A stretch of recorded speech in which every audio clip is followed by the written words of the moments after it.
Okay, wanted to show you how I wire my frames. So start with an empty frame. I've got needle nose pliers, regular slip joint pliers, a clamp, some eyelets, and we have our wire. And the wire I just set up, I have a vise on the side with a nail in it that just is to hold my spool. I'm also using a brad nailer with 1/2-inch staples, so it's a brad stapler. So what I found is the best way to do this is I put them upside down, put the eyelets in, all 4 holes.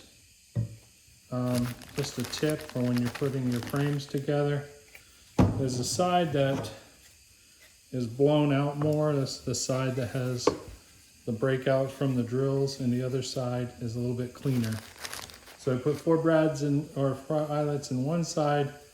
The second side, I put all of them in, except the one that's on the bottom of the frame, which, since I'm assembling it upside down, is this top one up here.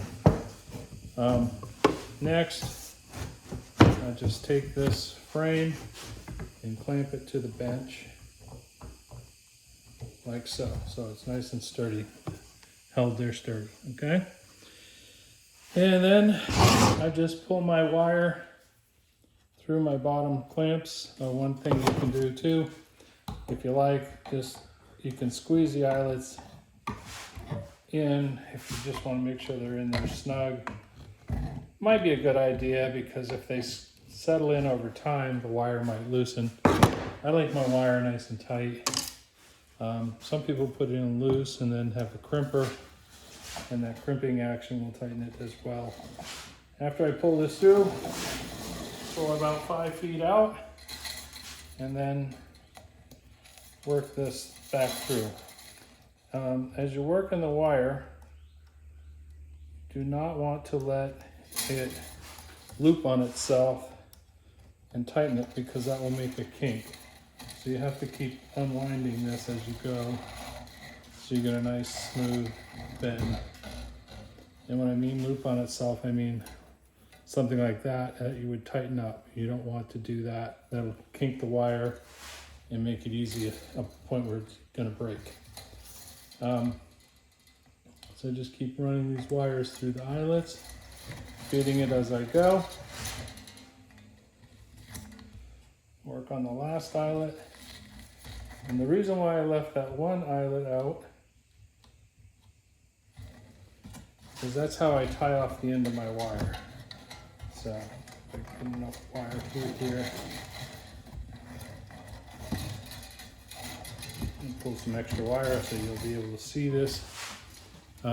So what I do is I put the last eyelet onto the wire with about 1 inch or so sticking out. Fold it back on itself, like so. Take the ends of the wire, grip them with the needle nose, and then I just twist that eyelet on there like so. Like I said, this is going to be the end of my wire. So now I take that, thread that through the frame, put that last eyelet into the hole with the folded over wire, and just use a pair of pliers to push it through like that. So that's going to be my end tie off, so I don't have to nail that end and all that kind of stuff. The other thing is my pliers here have serrated tips on here, and then there's a smooth part. Most of the time you're going to want to use the smooth part, because if you grip it with these teeth, it could nick the wire and then it's going to break easy.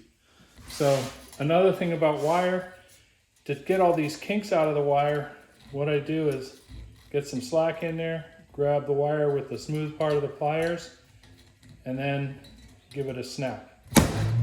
And then I just pull the wire down and hold it, and that's where that'll tighten it. It will even hold the wire if I let go.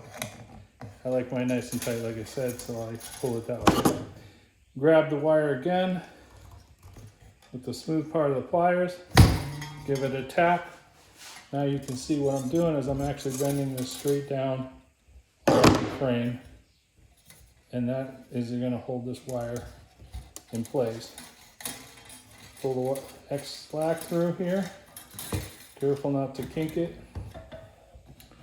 Pull the other wire end out here. Now, another thing you can do is you can grab the wire with the smooth part, push it, I'm angling it against the frame back here, pulling it real tight, and then I bend it down like so. And just that action right there makes a nice tight wire, along with the snapping action. So, again, hold my wire, snap it, pull it down, last wire, pulling it through. Here I'm going to grab it again like I showed you, smooth part of the pliers. I pull it tight, bend it down hard like that. Now it's held nice and tight. Get my stapler. I'm using a 1/2-inch stapler, which is a little bit longer or wider than my frame. But that's okay. All I have to do is make sure my fingers are not in the way. And drives that right into the end of the frame. Now my last tie-off tip is I cut it about 3/4 of an inch out. Take that last, 3/16, almost a quarter. Bend it up like so. All we're doing is we're creating a stapler, just like you would if you have the slip joints open so they're wider. Get the end of that wire, get the wire into the grooves on your pliers, and just push the tip of that wire into the wood. So basically what I've done is I've anchored it around this staple by pushing the end of the wire into the wood, crimping it in. The last thing I have is I have ends here of the wire of the staple sticking out.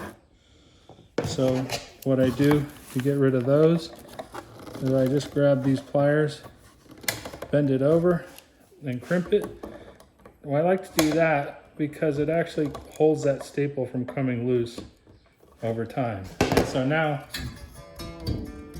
you can hear my wires are nice and tight, and didn't take, but I can do these once I get going. I'll wire up a frame in about 5 minutes. So that's how I do the wiring. The next step is going to be the how I secure the wax.